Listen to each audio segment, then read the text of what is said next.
Well, hello, everyone, and welcome. While we give everybody a moment to join, why don't you open up the chat and let us know where you're joining us from.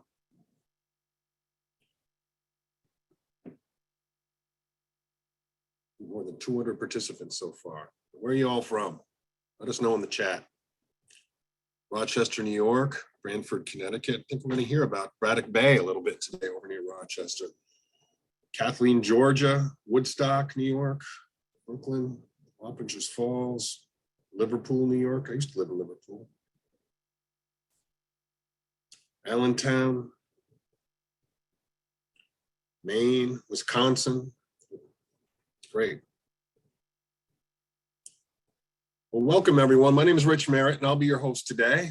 This webinar is brought to you by the Audubon State Offices of Connecticut, New York, whose mission it is to protect birds in the places we all need, in our forests, on our coasts, and across local communities. A quick reminder that this webinar is being recorded and will soon be available on our YouTube and Facebook pages. Questions are welcome in the chat box at any time, and we will have time at the end for question and answers. Today's webinar is on the wonderful world of raptors, and it's being presented by my friend, Ryan Mclean, the bird education specialist at the Greenwich Audubon Center, where he has been the official hawk counter for Quaker Ridge Hawk Watch for 6 seasons, and has also counted hawks professionally at the Braddock Bay Spring Hawk Watch in Rochester, New York. We'll hear a little bit more about that place shortly. Ryan's also an amazing musician, which adds great value to our annual staff retreats. And with that, I thank you for joining our webinar and hand things over to our presenter, Ryan Mclean. Thank you so much, Rich, and good afternoon, everyone. And thank you all so much for being with us today. It's a pleasure to be with you all as we kick off and celebrate one of not only my favorite times of migration season, but I know for many of us who are watching here too. For those of you who I have not had the pleasure of meeting, once again, my name is Ryan Mclean, and I'm the bird education specialist here at the Greenwich Audubon Center in Greenwich, Connecticut.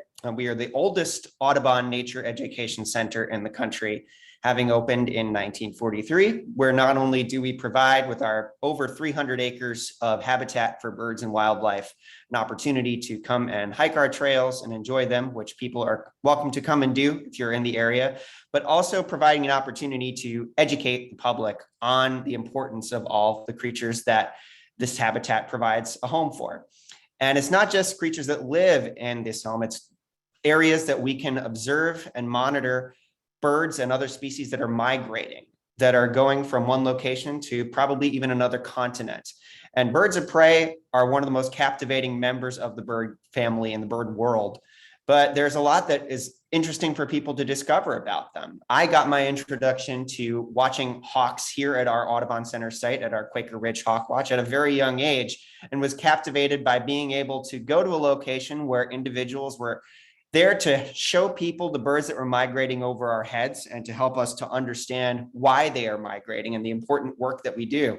Our Quaker Ridge Hawk Watch has now kept records of migrating hawks, eagles, falcons, and vultures for now just about 50 years. We're celebrating a major milestone since the very first hawk count reports from here.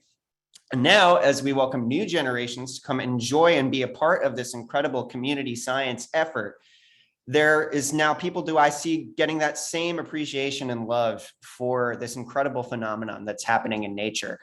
We hear a lot of different things when people first discover our hawk watching site. One thing that often will be said or exclaimed when we see people arrive is, gee, I didn't know that birds of prey migrate. We think of small birds migrating or skeins of Canada geese in the fall, but we don't think of our raptors, our birds of prey, very often as the same kind of journey birds that these other ones that we associate with us coming through on these journeys. But there are some clues that indicate that to us, and it is very much the reason why we use raptors as an indicator at the top of the food chain to help us understand what's happening below them in our ecosystems.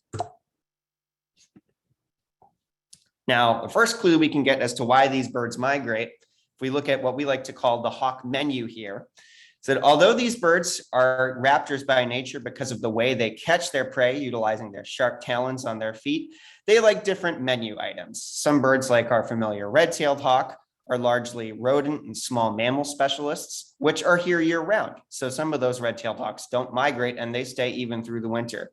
But if we look at the menu items for a species like smaller sharp-shinned hawk, we see that they predominantly like to hunt small birds, which are migrating at this time of year. So in sense, they have to follow their food so that they can have that to survive the winter. And other species, like at the top, if we see the menu for broad-winged hawk, that menu consists of insects and, sorry, folks, insects, reptiles, and amphibians are on that hawk's menu, which you're not going to find here in the Northeast when it's cold and there's snow on the ground. So that species will have to stage a migration all the way to the rainforests of South America, and is a species that we're getting particularly excited for at this point in the hawk migration season. Now, hawk watching and our realization as to why this was happening had sad beginnings, but helped us to understand what we could do to help these birds.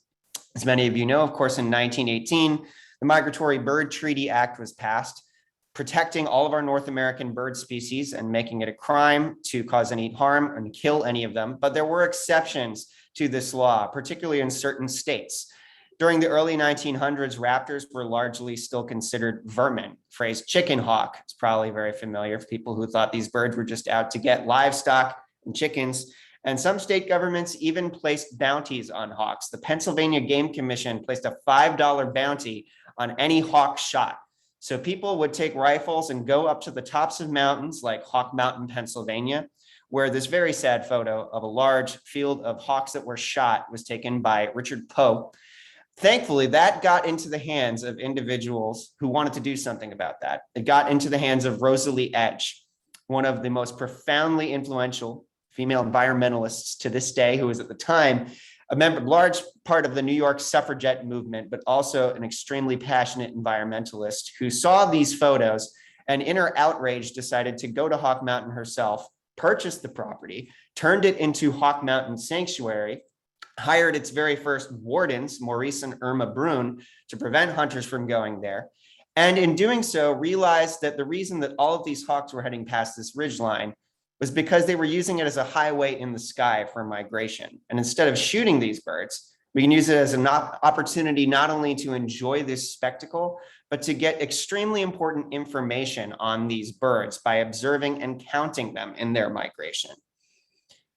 It didn't take long in the subsequent decades for people to wonder if there were other sites just like Hawk Mountain. Where were these birds coming from? They had to come from New England and from maybe upstate New York and from Canada to get down through Pennsylvania.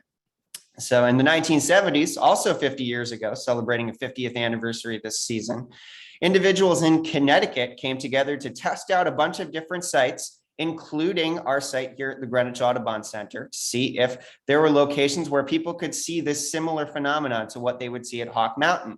This was the formation of the New England Hawkwatch Association, now called Northeast Hawkwatch, which to this day is a unit of volunteer observers and people involved with all of our hawk watches who can help assess these numbers of birds migrating past different sites.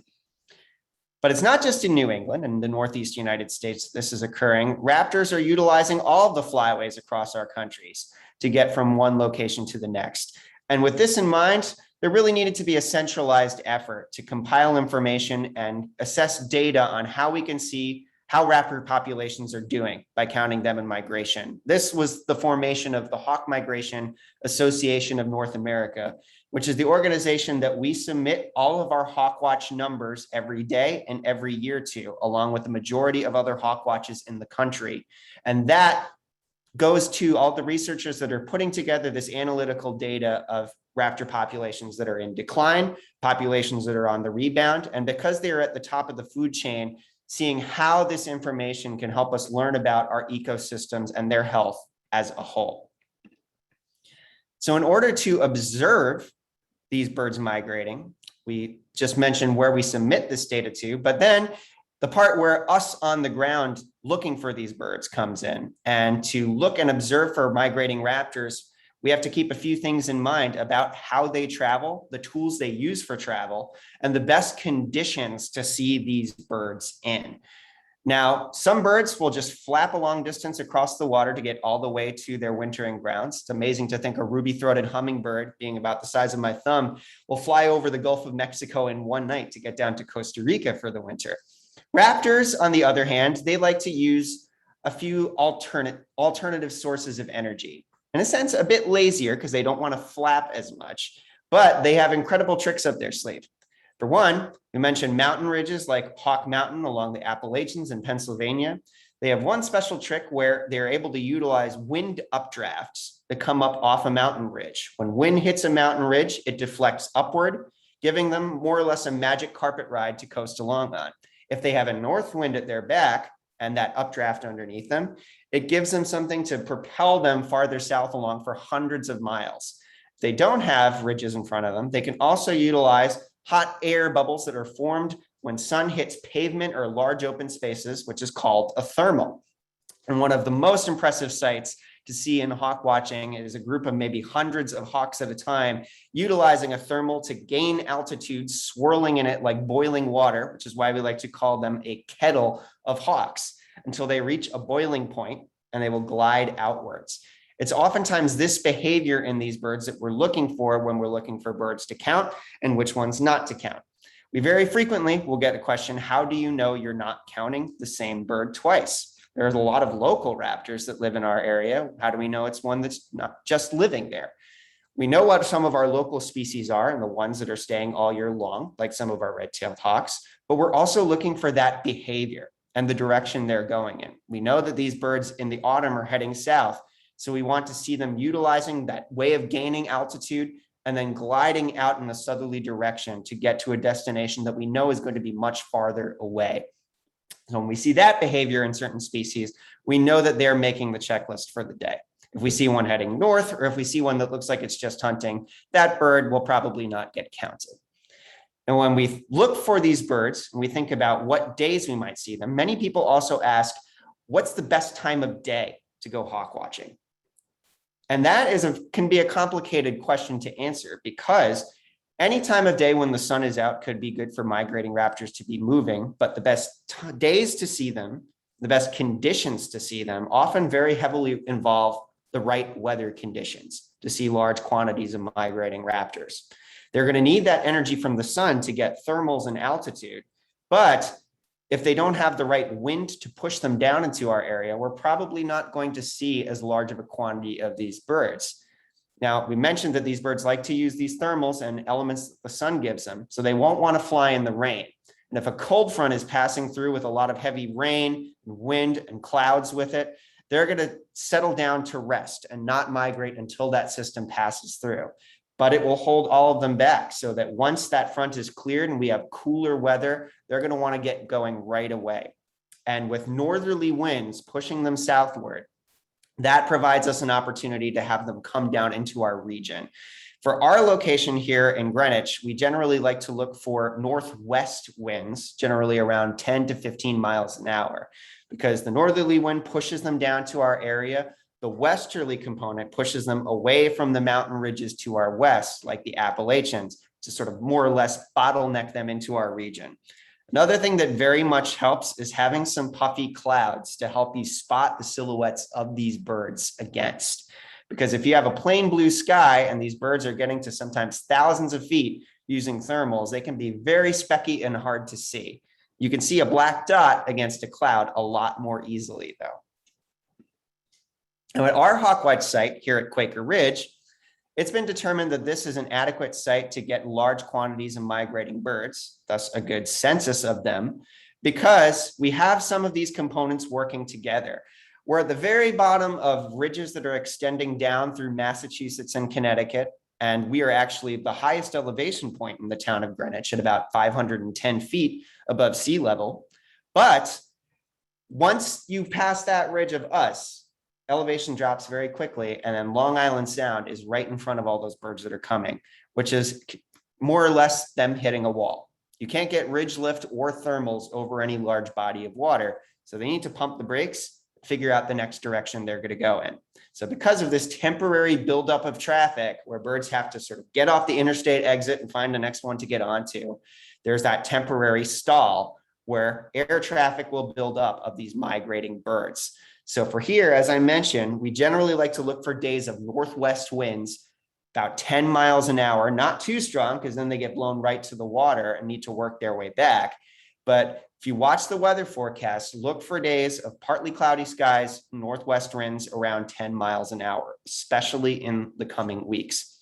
And so it is within that time frame from now, starting at the end of August, now through the end of November, we have an official hawk watcher on site every day, weather depending. And Audubon has hired an official hawk watcher since 1985 to be out here on weekdays with volunteers on weekends, but the public is welcome to come out any day they want to help assist in counting the hawks and looking for them.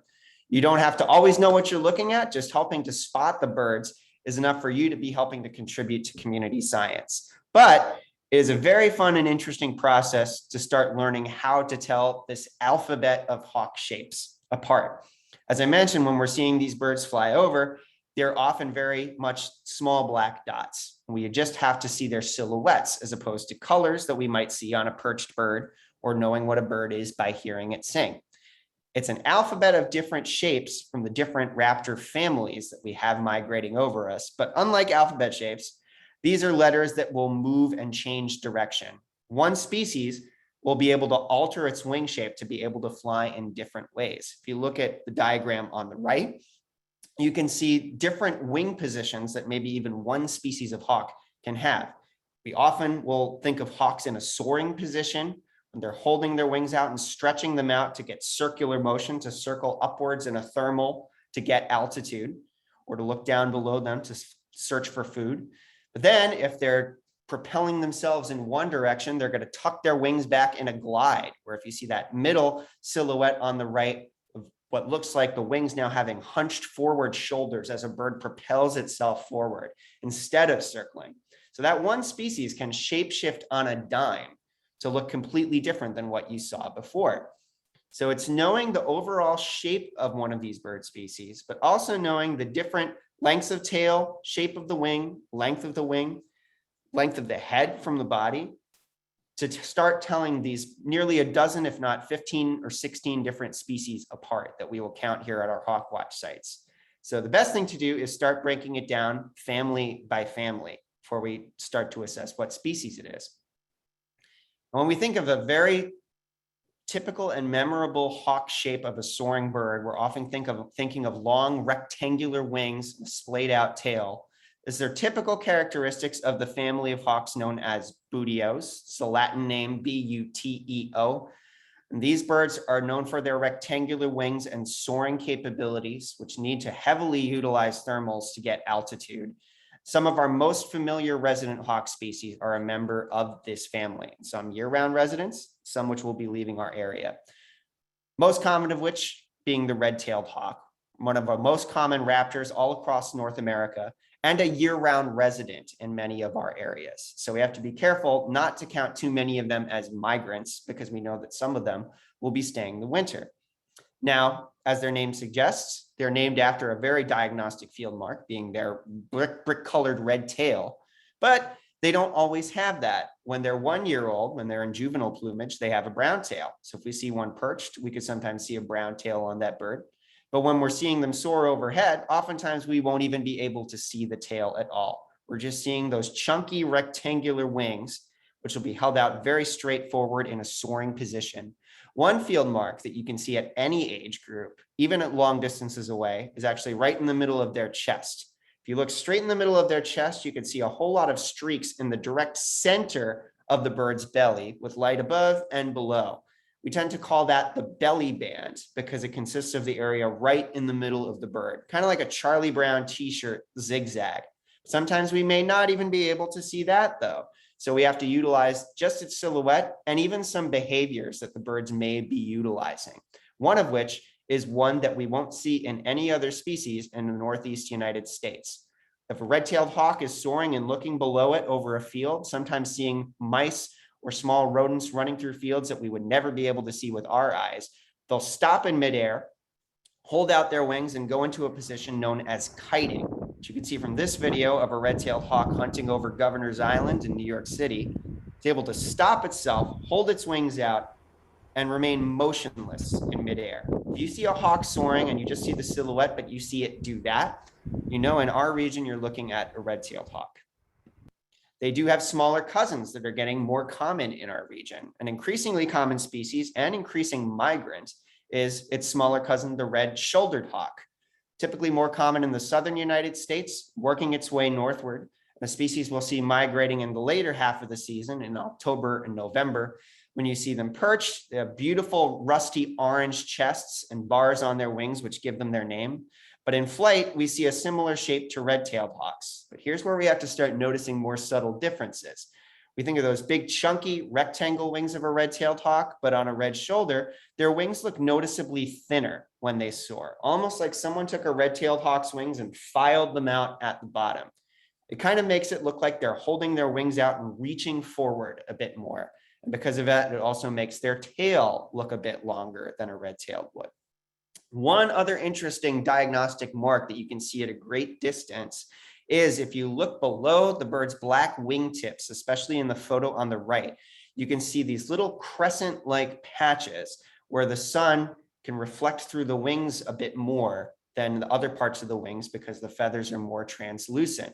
It'll look like these glowing C or crescent patches just inside the tips of each of their wing. So this is a species that's increasing because they eat a variety of different food. They like a variety of different habitats. Right now in September, however, all eyes are on probably the biggest star of the Northeast hawkwatch season. That's the smallest member of the Buteo family in our region, the broad-winged hawk. These are only about the size of a crow, breed more predominantly in the northern US and Canada because they like very remote regions to live in. And with their diet of snakes, lizards, and frogs, we'll need to leave our continent entirely to head to the rainforests of South America for the winter. And to stage such a big journey, they need to do it quickly in a brief window of time in September to get out of here quickly, and also do it in large numbers. This is one of the only species that we'll see migrating in our region in large groups of hundreds, if not occasionally thousands. Similar to a red-tailed hawk in a soar, but instead of the more blocky, squared off tip of their wing, they have more of a rounded, pinched in edge of their wing that kind of looks like a candle's flame. When you can see the details on their tail, you can also see in the adult stage a more black and white banded tail with those distinct white bands. With their small size, they also make tighter circles than red-tailed hawks do. But at this time of year, the best way to know that you're looking at broad-winged hawks is the amount of them you see at once, because these are the birds that right now, in the middle of September, we're awaiting days where with northwest winds, we can see thousands of these birds in a single day, swirling in kettles of hundreds, if not thousands at a time. And if you get to a hawk watch on the right day during this time frame, you may even get a sight like this. They keep coming! They keep coming below them! You got a second pedal, 263 there, I'm afraid. Straight out. 263 was what? This is over 1,000 birds right here. Oh my God! Wow! Wow! That is at our God, hawk this watch is one of the in biggest September of counts I've ever 2018 seen. on a day where we counted 6,000 broad-winged hawks migrating past our site. And on those days where you get the perfect storm of weather conditions, you may see even more than that. On 2 occasions, Quaker Ridge has had record days of over 30,000 broad-winged hawks counted in a single day from this site. You may be wondering, how do we possibly count that many birds? And how is it possible to count them when they're swirling in those thermals? And it is difficult to count them when they're in that state. When they leave those thermals, though, they start gliding out in one direction, in what we call a stream of hawks. And at that point, we'll utilize little metal sports clickers and start clicking off the birds, maybe 1 at a time or 10 at a time, sectioning them into groups to get an accurate number. Now, hawk migration is really a parade where after these birds leave, after certain species leave, then others follow. After the broadwings leave, then you have the species of hawks that are following the small birds in migration. And one of the main families of bird hunting hawks are our accipiters, which include our sharp-shinned and Cooper's hawks, as well as the more northern goshawk. And these species, unlike buteos that are more designed for soaring, are designed for quickly chasing birds through forests and thickets and trees, with stubbier, more rounded wings and long tails, which effectively help them as their steering wheel to cut through trees really quickly. The smallest of which, probably our most common accipiter migrant, which we'll see a lot more of in October, the size of a blue jay, our sharp-shinned hawk, has stubby little rounded wings that often look like they have a little shoulder hunch forward, which makes their tiny little head almost look like it's not even there at all. If you see the silhouette of them, they just kind of look like a flying T. And they'll also make very snappy, quick wing beats when they propel them forward, using what looks like wrists, going flap, flap, flap, flap, glide, flap, flap, flap, flap, glide. Their slightly bigger cousin, the Cooper's hawk, is a more common breeding accipiter species in the region, similar in color, but because they're slightly larger size, their head sticks out a bit more from their body. So that instead of a mallet shape, you get more of a flying cross shape. Their edge of their wing in the front, or their shoulder, often looks a lot more straight too, which is another reason their head sticks out a lot more. They often flap a bit stiffer as well, like they're using their whole wing instead of the quick, snappy wing beats of a sharp-shinned hawk. Their more northern cousin, the largest of the accipiters, the northern goshawk, will occasionally be seen at our hawk watch sites in late October or early November, when some of these young birds might be coming down from more northern regions in search of food. But this is a species that has largely been continuing to retreat into the northern United States as they've lost a lot of their food resources here, such as ruffed grouse and snowshoe hare. When we see one of these birds, they'll often look very chunky, like what we like to describe sometimes as a Cooper's hawk bodybuilder, somewhat of a blend of buteo and accipiter characteristics with somewhat more rounded wings than a buteo, but the chunky body that a buteo might have. They aren't the only raptors that are catching birds as their specialty, but some of them are catching these birds midair, and they need the kind of wings to do that. So our falcon family is designed with pointed wings like fighter jets when we see them in a silhouette, so that they can swoop and catch their food in midair, whether it's birds or even insects, which our smallest falcon is a specialist at, the American kestrel, which likes to hunt insects such as dragonflies and crickets and grasshoppers. Also one of a species that is in very concerning decline because of loss of their habitats. There are a lot of conservation efforts are focused on them. When we see them flying, just like they're the similar size of a sharp-shinned hawk, we're looking for a very dainty, fluttery flight. Their wings often look like banana or a boomerang wing, as we like to call them, with more rusty colored tails. The males and females also differ in plumage, unlike a lot of other birds of prey where the males and females look the same, but the only difference is size. In birds of prey, females are larger than the males. Their slightly darker cousin, the Merlin, is more thick and chunky and has a more determined and quick flight. We like to say at a hawk watch sometimes, if we see a Merlin, it's just like, oh, there goes up, and then it's gone. So they're more slate gray, dark gray or bluish on the back with a black and white banded tail as opposed to a rusty tail. You're going to hear more about this species in just a little bit. When we think of falcons, however, we'll often turn our minds to their larger cousin, the peregrine falcon, species that we nearly lost several decades ago due to them being wiped out along with many other of our bird species because of DDT.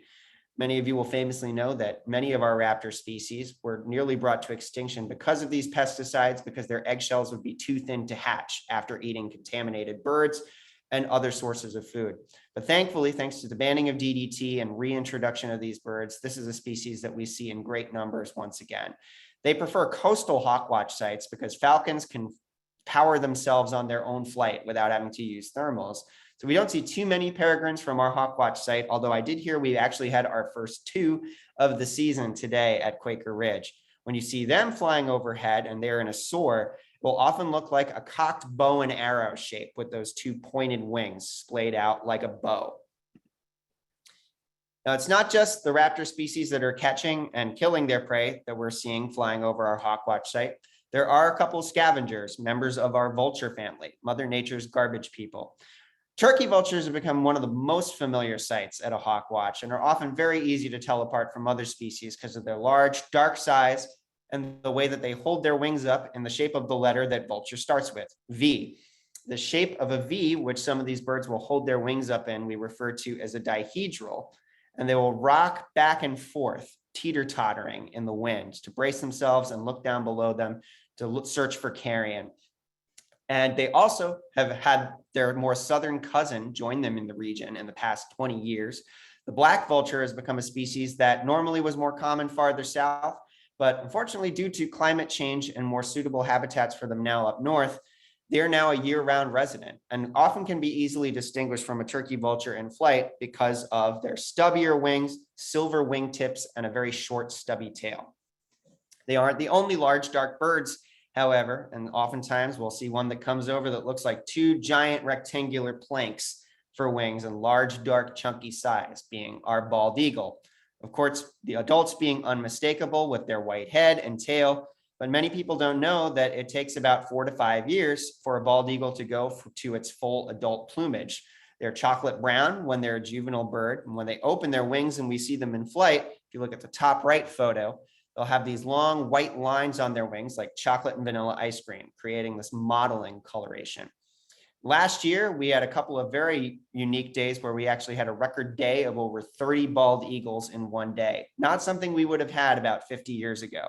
On average now, we get about 200 bald eagles a season at our hawk watch, thanks to the reintroduction efforts of these birds. A much rarer sight, and one that's always very exciting in the later half of the season, is the golden eagle, which we'll see several of, if not maybe a dozen or so each year. A more common species out west, but there are small breeding populations in Northeast Canada, like Quebec and the Labrador provinces. It is often young birds that come into our region because they'll get blown here by really strong, cold north winds. Unlike those white lines on a bald eagle, we see two round white patches, one on each side of their wing, and a white tail with a big black terminal band on the end. Other large bird that eats fish just like our bald eagles that we'll see in large numbers, especially now during this first half of the migration season, is our osprey. Also one of our neotropical migrants, as they'll also be going to South America for the winter. Their long bowed wings will give them away even at a very long distance, creating a letter M shape with their wings. They'll utilize some of the same thermals as broadwing hawks will do. So we'll even see them, and often looking much larger than the smaller broadwings around them, using the same kettles. And not only have we learned a lot about them from hawk watches, but we've learned a lot of new research about these birds through the work of radio transmitters. Rob Beauregard, who's a friend of ours and lifelong osprey researcher, has created an incredible website called ospreytracks.com, where you can go see the migration routes that many of these birds have taken. One other species in a family of its own that we count in our region, and a species of particular concern, is our northern harrier, which has other relatives in other parts of the world, but they are the only member of this family in North America. Sort of an amalgamation of some of the other raptor families with similar features, like a long tail like an accipiter, very long bowed wings that they'll hold up in a V like a turkey vulture, but a very sleek, slender shape, and a big white rump patch at the upper part of their tail. Males and females will also look very different. Just like the kestrels, they'll have different plumages. Females are more brownish with streaks. Males are a beautiful silvery blue, and we'll often refer to them as a gray ghost when they fly. They'll have very slow, graceful wing flaps, not quick or snappy like any of the accipiters will. This has been probably one of our most concerning species at hawk watches, as we've seen numbers of this bird go into steep decline, largely due to loss of their open meadow habitats and salt marshes, which are rising due to climate change. So the purpose of looking for and counting all of these birds is to ensure that we are understanding what is affecting their ecosystems. And just by helping at a hawk watch and counting them, you are doing your part to help understand this information. But there are other things we can do. If we know that these birds are in peril, we have to work to preserve these spaces that have become so vulnerable in this changing environment we have. We can plant native plants that will help encourage their prey sources like insects, birds, and small rodents that can run underneath them. As I mentioned with DDT, there are always certain dangerous factors that might wind up in their environment, and rodenticides are still a major problem that are poisoning birds of prey wherever they might be used. So we strongly discourage the use of any rodenticides and poisons when you have the best natural resource to do that for you right outside your door. We can also help to stay in communication with the people who are doing this work on other countries and other continents where these birds are going. Once these hawks leave our region, they have to venture through Central and South America, where hawk watchers in Veracruz are counting millions of raptors. Our friends in Panama are counting birds outside of Panama City. And one day they counted 2 million raptors in a single day at their Ancon Hill Hawk Watch site and had to shut down the international airport. Now, even in South America, countries like Colombia are not only starting to get research on raptors, but also, just as Rosalie Edge did nearly a century ago, getting research on how we can help stop harm and shooting of these birds. And there is even more incredible new information being compiled as we speak. For the first time this year, we've had broad-winged hawks being radio tagged here in the state of Connecticut. Hawk Mountain has taken the incredible initiative to start radio tagging broad-winged hawks across the Northeast, starting in Pennsylvania, but now with birds being tagged in Connecticut, we can see where some of the birds in our backyard are heading now in migration. So in closing, just want to mention a couple tips and things that you can get to help you to learn how to hawk watch better. There are some incredible books that have come out, starting with Hawks in Flight, which was the original Bible of sorts to help you understand bird shapes and silhouettes. Jerry Liguri has now published several incredible books since then with even more in-depth information, and has now also collaborated on the Crossley ID Guide to Raptors, which has incredible photos, photoshopped in different areas to quiz yourself on these different shapes and silhouettes. And the resources you can use are phenomenal in helping you to understand where to go and how you can find this information. We submit all of our numbers at our Hawk Watch site to hawkcount.org, which is Humana, the Hawk Migration Association of North America's website, where you can see the numbers from all the hawk watches across the country. And now you can even see them live as we're able to submit them via apps and online databases that can sync to it. You can even go on to hawkcount.org right now and see what Quaker Ridge has had today as we post it live. But the best thing to do is get out to a hawk watch near you. Aside from Quaker Ridge, if you live in Connecticut, the other major hawk watch site in the state is Lighthouse Point in New Haven, Connecticut, a more coastal site, which sees more falcons than we do. So, and if you live in New York, just 10 miles north of us, Bedford Audubon staffs Chestnut Ridge in Mount Kisco, New York, and several other hawk watches across New York State. But it's not just the fall that we see hawk migration occurring. These birds return every spring, and they will head to regions where they're going to meet boundaries when they're heading northward. In New York in particular, it's extremely fortunate that we have several hawk watches along the southern shore of Lake Ontario that are able to gather this information in the spring. And we are very grateful to have one of those individuals who is the president of Braddock Bay Raptor Research on with us right now to talk to you a bit more about Braddock Bay Hawk Watch that you can visit in the springtime, and to share with you one of their very special feathered friends. So I would like to welcome now Dana Ford of Braddock Bay Raptor Research with a very special guest. Well, thank you very much, Ryan. It's a pleasure to be here and be a part of this webinar again this year. Hawk watching, of course, is my favorite subject to talk about and activity to do. Right now, I have to wait. I have to go find a fall site, so it's great that you posted a list of those because we're here from Braddock Bay, New York, which is just a little bit northwest of Rochester, and we're a spring site. Why are we a spring site? Because we're located on the southern shore of Lake Ontario. So as the birds are heading back north to their breeding ground on a mission to get to those breeding territories, they're come up against the Great Lakes. And as you heard from Ryan, these birds rely on help from the environment like thermals and updrafts. And so they're following the shoreline of Lake Ontario, riding thermals, instinctively knowing not to cross that cold water. And so because where we are situated in Braddock Bay, we create a funneling spot where we see up to 50,000 plus raptors every spring season. So it's a very, very exciting time of year.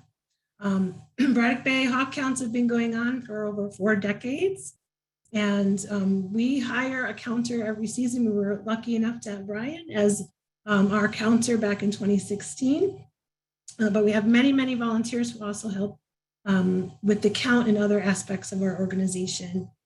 If you're looking to come out in the spring, it's a very accessible site to get to. We're located in a town park on state and public land, so it's very accessible, and it even stayed open during the pandemic time. So we're always ready to welcome visitors to the site there.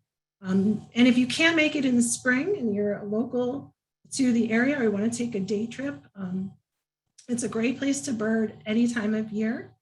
And all year round. We can get wintering birds, we get shorebirds now, we get songbirds, all kinds of great places to visit. So I encourage everyone to get out. If you can't come to Braddock, then to a Hawkwatch site near you. I've also got, as you can see, a feathered guest joining me today, and perfect example of a raptor. And hopefully you're taking her in and being enthralled with her beauty. This is a Merlin, not a bird that you see all the time out there. It's not a very common bird in most of our region in the Northeast, but one that is starting to show up more and more, whether it's migration or even breeding and wintering birds too. Our Merlin is one of our 4 birds that are part of our education team. She is non-releasable because she has a permanent wing injury. So I'm showing her good side, so to speak, and that true falcon form. They are built for speed with that kind of bullet-shaped body. And as you heard about a little bit more about their identification, they have the long, tapered, pointy wings that are meant to cut through the air, give them very swift flight. They have very long tails to help them maneuver and be such a successful aerial hunter. She has a shorter left wing. Unfortunately, she suffered an injury that injured her wing so badly they had to remove part of it. So she's got a shorter wing, which prevents her, unfortunately, from flying. But now she's in our care, and she's been a great ambassador for her species and other raptors alike as we travel around to the community and actually go out virtually now, as you're seeing, to let people get a little closer look at these magnificent birds. They are small but mighty, and I think Ryan alluded to a little bit of their attitude out there. They don't like anyone in their airspace, so they're a very bold raptor. And we often see them harassing other larger raptors who do get in their airspace. They're not afraid to chase others away. So a little package with a lot of attitude. And I think that's what is a testament to their success in nature. As I kind of mentioned earlier, they are a species that is being seen more and more in our area. They're one of those species that is on the rise in terms of the entire population. They did suffer declines similar to bald eagles and peregrine falcons and ospreys, back when DDT was a problem, and habitat loss as well. So it's good to see these birds coming back a little bit from the brink, and hawk watching and hawkwatch sites, monitoring sites like ours and all the other fall sites, Baker Ridge, play a significant role in monitoring these raptor populations. So we can assess the trends and see what's happening out there, if their numbers are doing well, or if they're declining or even stable. Some raptors are doing just fine. So it's a great tool to have hawk watchers out there doing that job, and as one way to assess the population. So I should mention too, we didn't talk too much about the differences in males and females. She is a female, and in the world of raptors, generally speaking, the girls are bigger than the boys. So that's one way we know, but Merlins are a species that do have dimorphism in terms of coloring. So female Merlins are more brown and grayish on the wings and in the tail bands, where the male would be more blue on the back and have some blue in the tail as well. So that is one way we know this is definitely a female bird. So Merlins are just there. You get a little view of her wing shape there. She takes a little flap. Merlins, I mentioned, are a special bird to see no matter where, but not a common one. So every sighting is special. Often, hawkwatches are a great place to go to see those birds that you can't see on the breeding season when they're more secretive. So going to a hawkwatch gets you to see multiple species at once, and special ones like this. Often Merlins are the first bird of the day and sometimes the last bird of the day, because they kind of spread out their hunting and their activity level. And they have such a high metabolism, they're going to feed almost sometimes multiple times throughout the day. They're very high energy birds. So a good place to go to find species like this, definitely some hawkwatch sites.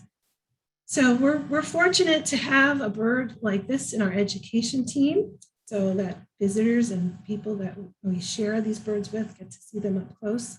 And they provide an educational avenue, just like hawk watches do. So hawk watches are, of course, dual purpose. They are a great way to collect scientific information that helps in the conservation of many species across the continent. And they also have that education component where it's a great place to come out and learn your birds in one spot and have multiple people helping you spot things and learn the subtleties of identification. And then it opens up even more things to see out there in nature once you start paying attention. So it's a great activity to get into, and I hope to see lots of you up at Braddock in the spring, and I hope that you get out to a fall site near you before the season's over.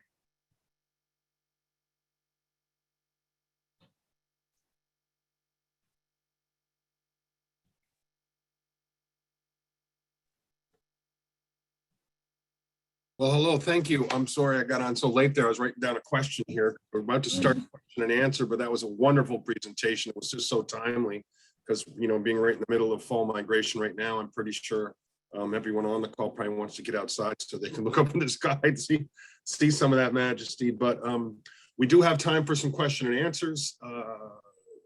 If you have any question, please put it in the chat.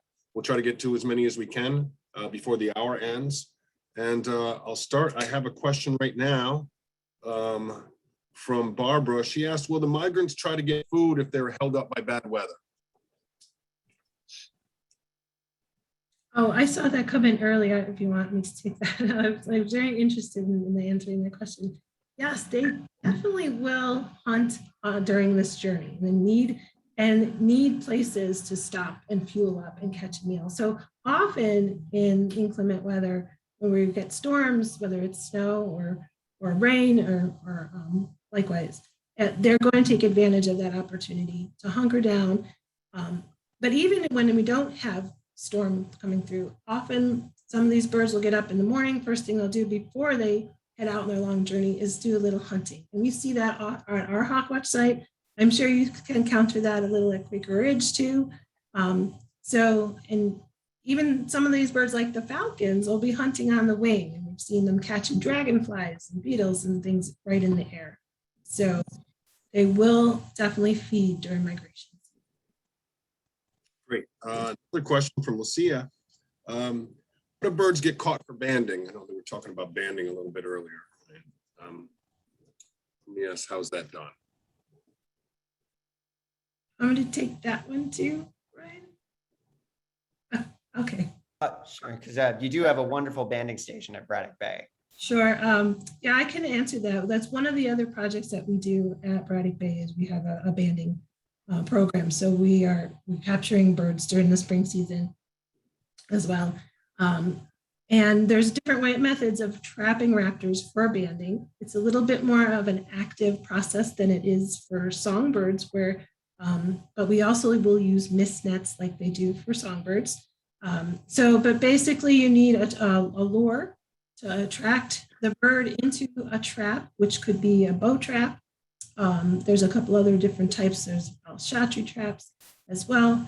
But the lure is usually a pigeon or a starling, or maybe an audio call that would attract the bird into the trapping station. And once the bird is trapped, it'll carefully removed and then handled in such a manner that the banders are able to take certain measurements. The band is swiftly put on the leg of the bird and off it goes back. I'm not sure the exact methods. I think that the question came up when we talked about the broadwings being banded in Connecticut with the transmitters. So I'm not sure the exact methods they use it, but they're probably similar to what we use. And we have some information about our banding on our website too, if you'd like to learn a little bit more. Great, thank you, Dana. Actually, I got two questions, but they're kind of related, Ryan. So maybe you can kind of answer them in tandem. Sharon asked, do these birds fly at night? Also asked from Patricia asked, are owls raptors? So Great questions. To answer those, first, are owls raptors? Yes, they are. By definition, any of these birds that are capturing their prey by utilizing their sharp talons on their feet are by definition raptors. Many birds are predators. Many birds are birds of prey that catch live prey, but they'll do it by different means. There's a bird called a nighthawk, which looks very similar to a hawk, but is actually a member of the nightjar family, where the whippoorwill is their cousin. And they catch their prey by opening their large mouths and catching insects. So the big difference is catching prey with their feet. And owls are part of that family because they do. Now, to answer your question, do hawks migrate at night? What I mentioned with thermals and what they'll need from the sun to help give them that energy for lift, that's what they want during the day to help them migrate, and they don't get that at night. So by and large, raptors will not migrate at night, which makes it easy for us to watch them during the day and have our general hawk watch hours sort of be business hours of 9 to 5, with some little differences depending on how many are moving on a given day. There are some instances, however, of some birds that have had a tendency to continue migrating into the night. Ospreys in particular have had some instances where people have shown that because they may migrate over water, sometimes they can't stop. So they're going to have to keep going overnight. So more research on that needs to be done. And some people who I know have done some looking into the movements of nocturnally migrating ospreys, but that's a whole different story. But interestingly enough, some owl species do also migrate, which we won't obviously see at a hawk watch during the day. Occasionally, we'll get lucky to see a migrating short-eared owl in the evening, but our northern saw-whet owls are a migratory species, the species that all of us got to know when it went viral, being found in the Rockefeller Center Christmas tree last year. It's a species that they also do banding on. Braddock Bay also has an incredible owl banding program up in their region. So we're getting research on both the day shift and the night shift from these migrants. But if you want to see these hawks, it's best to go to a hawk watch during the day, generally between the hours of about 9 and 5 p.m. Great, thank you. I know we have an audience that's national, even international, but I know quite a bit of our participants are here from the Northeast and the Connecticut, New York, Pennsylvania area. And I think some of this stuff was on your slides, but maybe I think we were asked, what's the best place for fall migration? Some of the best places for fall migration in the Eastern United States. You want to reiterate that, right?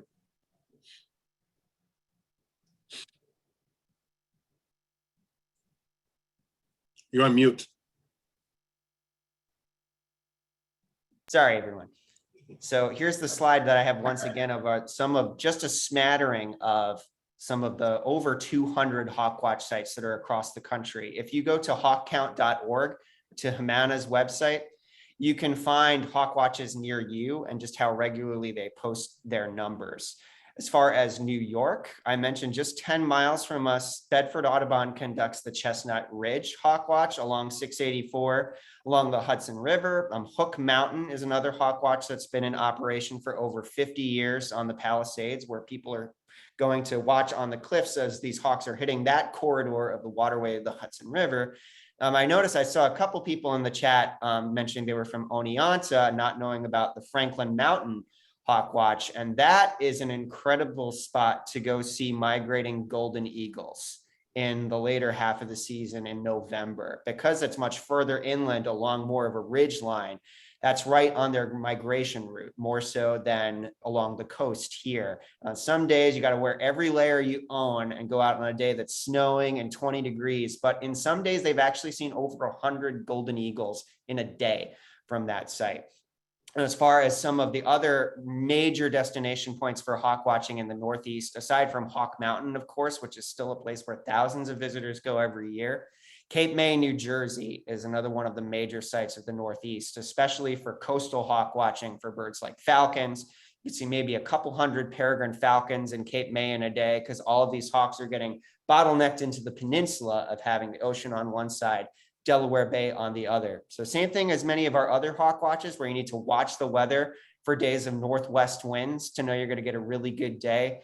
But going to hawkcount.org, going to the Humana website, see what hawk watches are near you, how regularly they are out and counting and posting their numbers to determine where is best and closest to you to go enjoy a hawk watch. Great. Here's a question from Joshua. He asked, do any of the migrating raptors stay in the region for prolonged periods? He had an example. He said he's in Brooklyn, he sees an American kestrel in the same area every year on a frequent basis from September until early December. He's not sure if that's more likely a resident or a migrating bird. There's certain species where you have complete migrants, like the broadwing cocks, so they're likely to be the entire population moves out of the northeast part of and the eastern part of the U.S. and goes down Central and South America. But there are some migrants, like red-tailed hawks and kestrels, as you mentioned, that are partial migrants, and there are some in our region that are year-round residents. So you'll have some of the more northern individuals of that population will be the ones that travel often the furthest south and be the most migratory. Whereas in the middle of their range, we know with red-tails especially, a lot of them will stick around for the winter. So it's very possible to see some of the migrants year-round, depending on where you are located. Great. When at a hawk watch, is it distracting to ask questions of the counters? Definitely depends on the kind of day that it is. If it's a day, if you go to a hawk watch a day like today at our hawk watch site, it is easy to communicate with people more because there aren't as many hawks going by at once on the really busy broadwing days when the counters have clickers and you're trying to catch all these broadwing hawks going over at any given time. It can get a bit more hectic. What I would say, however, is all of us, including myself, have learned hawk watching through going out to these sites and being a part of these communities. Hawk watching is such an easy way to be a part of a birding community and to make an active difference in community science. And if it wasn't for places that were welcoming, like these hawk watches, then we wouldn't have as many people involved. And I would say, and both Dana mentioned the accessibility of their hawk watch site as well. The same for here at Quaker Ridge, where some hawk watch sites, which are incredible to go to, they involve hiking up a big mountain to get to, and the views are phenomenal. But here at Quaker Ridge and at Braddock Bay, they are even accessible to individuals in wheelchairs and other mobility devices so that all can enjoy birding and be a part of this experience. So find a hawk watch near you, and you want to go out and gauge what's happening on a given day, but don't be afraid to ask questions. And the people that are at these sites, especially including volunteers who are also there helping out and calling birds out, we're always welcoming new people to come and be a part of the experience. Because even if you don't know what you're looking at first or just learning the species, just pointing the birds out and spotting them is enough to start getting your enthusiasm going and helping us to count these birds too, because it takes a whole bunch of eyes to get all of them as they're coming through on those busy days. Great. Well, we only have time for about one more question, but if we didn't get to your question and you have a burning one that you want to ask, I'll put in the chat the email addresses for Audubon, New York and Audubon, Connecticut, and we'll have Ryan or Dana will respond afterwards for you. So the last question is this, and it's kind of another two-parter. What is the best time of day to watch for fall hawk migrations? And then Jocelyn asks, is hawk migration more dense on warmer or cooler days?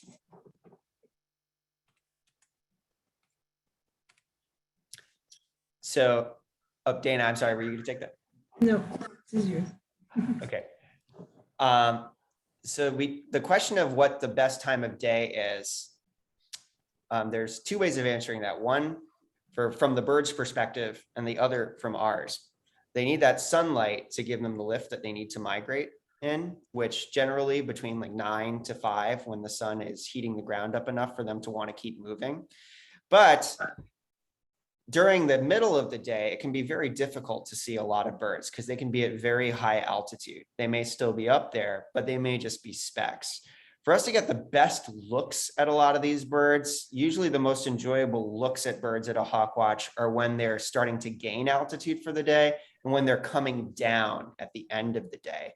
So I generally like to tell people that between 9 and 11 in the morning and then about 3 to 5 in the afternoon is when you're going to start getting lower looks at these birds because they're either going up for the day or coming down for the day. And to answer the question about the best conditions for whether warmer or cooler weather is generally good. For fall migration, as I mentioned earlier in the program, when cold fronts pass through and you have northerly winds behind them, that generally provides better conditions for us to observe them. But it's the opposite in the spring. So I'll let Dana describe, if you go to Braddock Bay in the spring, what you're going to want to be looking for then. Yes, it's definitely kind of the opposite at Braddock Bay. And from most of the spring sites, we're looking for more southerly winds to push birds our way. And at Braddock Bay, southwest is best. And we need, and because of where we are on Lake Ontario, and it has its own kind of microclimate too, we need a good, decent southwest wind. Between 10 and 20 miles per hour is usually good.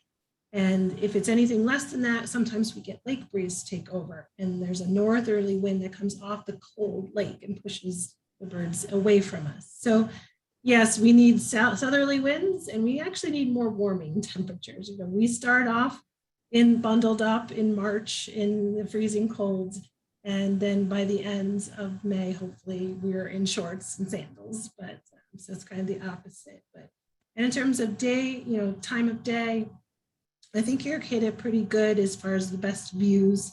And it really kind of depends on what the weather is doing too. So it can be very exciting on days when you have a front moving through, because birds will travel ahead and behind the fronts. So it can be really exciting on those days when you get some passing storms, thunderstorms, and that kind of thing. Great. Well, thank you. Thank you, Ryan. Thanks, Dana. And thanks everyone for joining us. That's all the time that we have today. We hope you'll join us for our next webinar. It'll be on October 20th. And Gloria Lentillo will present on bird conservation and ecotourism in tropical Colombia. And thanks again. And thanks to that beautiful Merlin for joining us.